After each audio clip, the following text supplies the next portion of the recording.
In 2015, a certified international airport in Spain, built for 1.1 billion euros, designed for 2.5 million passengers a year, sold at auction for 10,000 euros. It was not alone. Across Spain, Sri Lanka, Germany, and Japan, over $30 billion in public and private capital went into airports that never found their passengers. The question is why it keeps happening.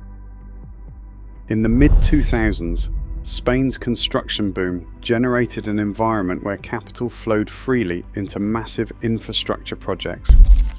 The driving force behind Ciudad Real Central Airport was a private consortium of construction and real estate firms, heavily backed by the regional savings bank, Caja Castilla-La Mancha. This was marketed as the country's first private international airport, positioned as an alternative gateway to Madrid, despite being situated 50 minutes away by high-speed rail.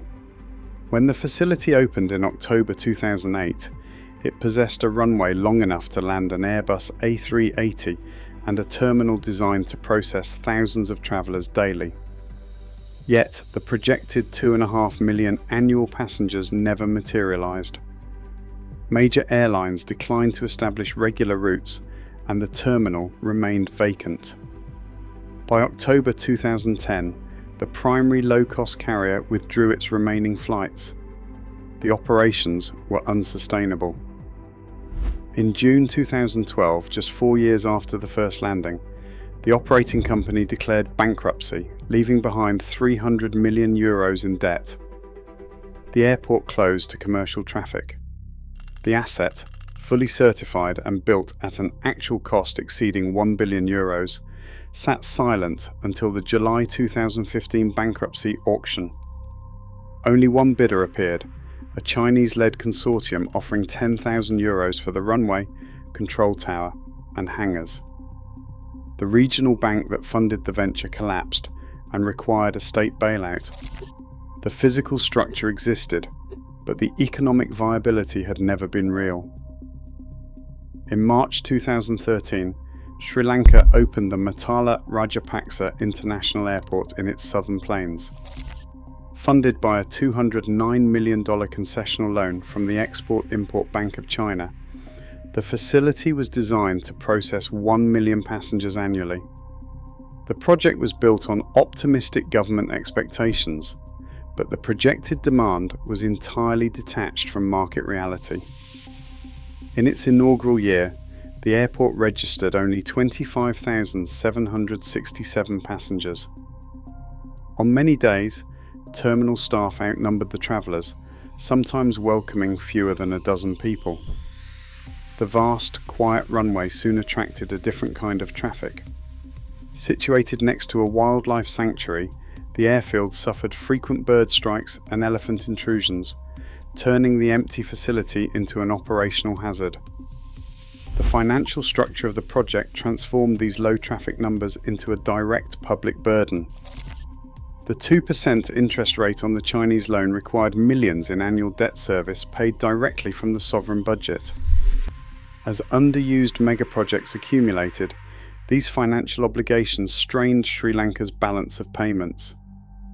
By 2022, the country defaulted on $51 billion of external debt. The empty terminal stood as a physical driver of national economic collapse, proving that the bill for a massive hub does not stop on opening day. Germany planned to open Berlin Brandenburg Airport in October 2011. Designed as a unified hub for the nation's capital, the project carried an initial budget of approximately 2 billion euros. It did not open on schedule. Over the next 9 years, authorities rescheduled the opening date 7 times. When commercial operations finally commenced on October 31, 2020, the final cost had reached roughly 7 billion euros. This threefold overrun was driven by systemic failures in construction management. Inspectors eventually catalogued approximately 120,000 total defects across the facility. These issues included widespread fire safety system failures, non-functioning automatic doors, and 170,000 kilometers of dangerously routed cabling. The entire automated detector and fire door network required a complete overhaul. By the time the public project machine resolved these structural errors, the delay had spanned nearly a decade. Berlin-Brandenburg finally opened its gates in late 2020, launching its expensive terminals directly into the collapsed air travel demand of a global pandemic. In Osaka Bay, Kansai International Airport presents a different kind of structural failure, one where the facility successfully operates, but at a permanent compounding cost. Opened in 1994 on a reclaimed artificial island, the project required an initial investment of over $20 billion. Engineers predicted the soft clay seabed would settle 4 meters over 50 years. Instead, by 2024, the island had sunk 13 meters, more than triple the original projection. To prevent the terminal from cracking apart, operators installed a continuous hydraulic jacking system beneath the foundation columns, spending over $150 million on jacking, flexible runway surfacing, and seawall reinforcement. This constant intervention is all that keeps the facility above water. In September 2018, Typhoon Jebi pushed storm surges up to 12 meters high across the site, flooding both runways and shutting down operations for 10 days.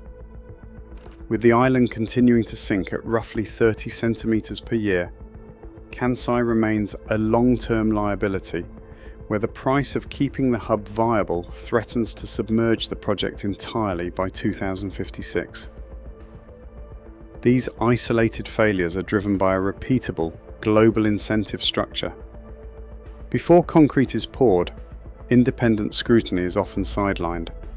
Instead, passenger forecasts are frequently generated by consulting firms and promoters who directly benefit from the project's approval. Once ground is broken, the economic calculus shifts.